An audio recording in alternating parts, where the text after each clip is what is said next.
Model के fail हो जाने के बाद रदरफोर्ड ने अपना परमाणु मॉडल प्रस्तुत किया, जिसके लिए उन्होंने अल्फा कण प्रकीर्णन प्रयोग कराया।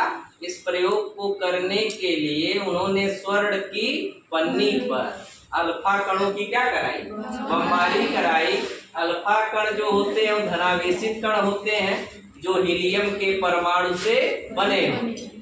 तो जब अल्फा कणों की बमबारी उन्होंने कराया, उन्हें निष्कर्ष मिला कि अधिकांश अल्फा कण लगभग 99% क्या हुए, स्वर्ण की पन्नी को भेद कर सीधे आर पार चले गए, जिससे यह ज्ञात हुआ कि परमाणु का अधिकांश भाग खोखला है।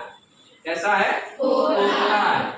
और कुछ अल्फा कण अपने मार्ग से क्या हो गए, विचलित हो गए, क्योंकि धनावेशित कण है और हमको पता है कि विपरीत आवेश एक दूसरे को आकर्षित करते हैं और समान आवेश एक दूसरे को प्रतिकर्षित करते हैं। इसके मार्ग बदलने का मतलब क्या था कि परमाणु के केंद्र में कोई धनावेशित भाग, क्या है, धनावेशित भाग है, और कुछ अल्फा कण जिस मार्ग से गए उसी मार्ग पर वापस लौट गए, जिससे यह ज्ञात हुआ कि परमाणु के केंद्र में जो धनावेशित भाग है वह अत्यंत सूक्ष्म स्थान घेरे हुए दृढ़ है, और उस पे भी कौन सा आवेश है, धन आवेश है। इस नाते उन्होंने उस केंद्र का नाम क्या दे दिया, नाभिक। इंग्लिश में इसको कहते हैं न्यूक्लियस।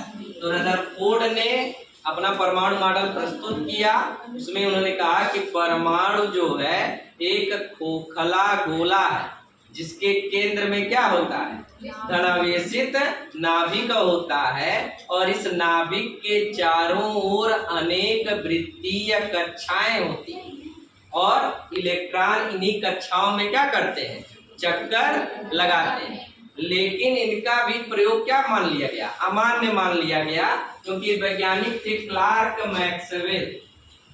कौन थे? Clark Maxwell. उन्होंने अपना सिद्धांत दिया कि यदि इलेक्ट्रॉन किसी नाभिक के चारों ओर क्या करेगा, चक्कर लगाएगा, तो इस चक्कर लगाने में वो ऊर्जा का क्या करेगा, ह्रास करेगा, हानि करेगा।